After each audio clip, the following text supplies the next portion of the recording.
নমস্কার, কেমন আছেন সবাই? আপনাদের সবাইকে সুপ্রীতির ব্লগে স্বাগত। আজকের আইটেম লিট্টি আর চিকেন। এটা হচ্ছে আটা মাখা, যেটার মাধ্যমে আমরা লিট্টিটা বানাবো। আমার তো ভীষণই ভালো লাগে লিট্টি খেতে। লিট্টির ভেতরে যে পুর হয় সেটা সম্পূর্ণ হয় ছাতু দিয়ে। ছাতুর মধ্যে একটু লেবু, পেঁয়াজ, আদা, রসুন, লঙ্কা, চাইলে আপনারা ধনেপাতাও দিতে পারেন, তার সঙ্গে নুন দিয়ে ভালো করে মিক্স করতে হবে। মিক্স করে নিয়ে লিট্টির ভেতরে যেভাবে আমরা আলুর পরোটা করি ঠিক সেরকমভাবে লিট্টির ভেতরে ভরে দিতে হবে। ভরে নিয়ে মুখটাকে পুরোপুরিভাবে সিল করে দিতে হবে। দেখুন, এখন আমাদের ভরা চলছে। আর এই ছাতু মাখাটা খেতে যা লাগে, উফ, অসাধারণ। কথা বলতে বলতে দেখুন জিভে জল চলে এলো। তাহলে ভাবুন তো আমরা কি পরিমাণে খেয়েছি। কিন্তু না, একেবারে 10-12টা খেতে পারিনি, কারণ অনেকটা মোটা হয়ে যায়, একটু ভারী হয়ে যায়। খুব জোর 2 থেকে 3টে খাওয়া যায়। এত ভালো লাগে খেতে। শীতকালে তো আমাদের খুবই পছন্দের এই লিট্টি এবং চোখাটা। তবে চোখাটা আমরা না করে আমরা করেছি চিকেন। দেখুন, মুখটাকে পুরোপুরিভাবে সিল করা হচ্ছে। আমার এক ভাই রয়েছে, নন বেঙ্গলি ভাই। তার কাছে আমার মেনলি আবদারটা থাকে এই লিট্টি বানানোর।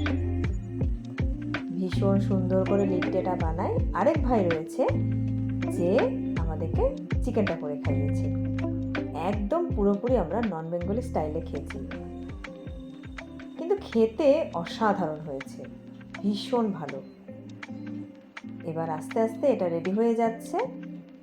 তারপরে আসবে ভাজার পালা। যেরকমভাবে আমরা পকোড়া ভাজি ঠিক সেরকমভাবে আমরা ভেজে নেব। এক পাশে চলছে লিট্টি বানানোর প্রসেস, আরেক পাশে চলছে চিকেন বানানোর প্রসেস। পেঁয়াজ, রসুন সব কিছু আস্তে আস্তে রেডি করা হচ্ছে। পেঁয়াজ রসুনের সঙ্গে অবশ্যই দরকারি জিনিস হলো লঙ্কা।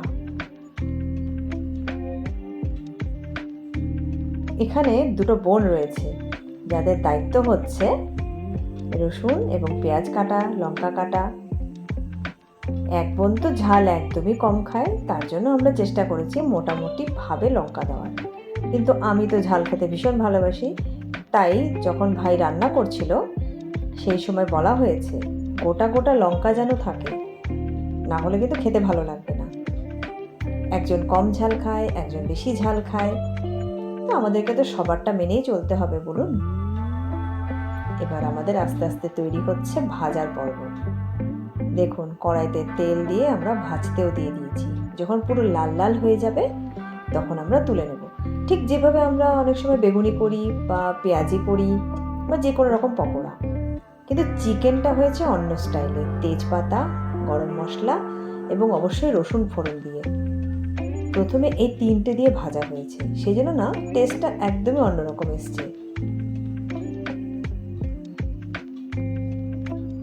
আপনারা কে কে লিট্টি খেয়েছেন আমাকে অবশ্যই কমেন্টে জানাবেন। আর আমার এই লিট্টি এবং চিকেন আপনাদের কেমন লাগলো, দেখে কেমন লাগলো, কারণ আমি তো আপনাদেরকে এখন খাওয়াতে পারছি না, আপনাদেরকে নিজেদেরকে বানিয়ে খেতে হবে। আমাকে অবশ্যই জানাবেন বানিয়ে খেয়ে কেমন হয়েছে। আর যদি আমার ভিডিওটি ভালো লেগে থাকে ছোট্ট করে একটা লাইক করে দেবেন। আর এরকম নতুন নতুন ভিডিও এবং রেসিপি এবং ঘুরতে যাওয়ার কোনো ব্লগ যদি আপনারা দেখতে চান তাহলে সুপ্রীতির ব্লগকে সাবস্ক্রাইব করে রাখবেন এবং অবশ্যই বেল আইকনটাকে কিন্তু ক্লিক করে রাখবেন। তাহলে যখনই নতুন কোনো ভিডিও আপলোড হবে আপনারা সবার আগে জানতে পারবেন।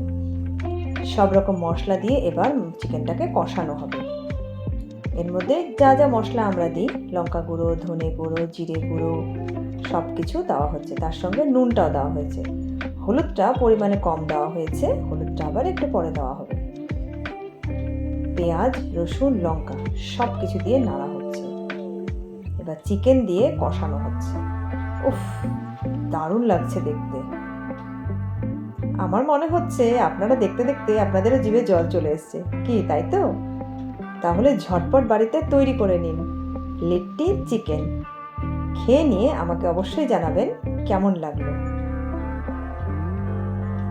আর যদি আমার ভিডিও আপনাদের ভালো লেগে থাকে অবশ্যই চ্যানেলটিকে সাবস্ক্রাইব করে রাখবেন। আপনাদের সঙ্গে আবার আমার দেখা হবে সুপ্রীতির নেক্সট ব্লগে। সবাই আপনারা ভালো থাকবেন, সুস্থ থাকবেন আর সুপ্রীতির ব্লগ দেখতে থাকবেন। যদি আপনারা চান আমার ব্লগটিকে আপনারা আপনাদের বন্ধুদের মধ্যে শেয়ারও করতে পারেন। তাহলে আজকের মতন বাই বাই। আপনাদের সঙ্গে নেক্সট ব্লগে দেখা হবে।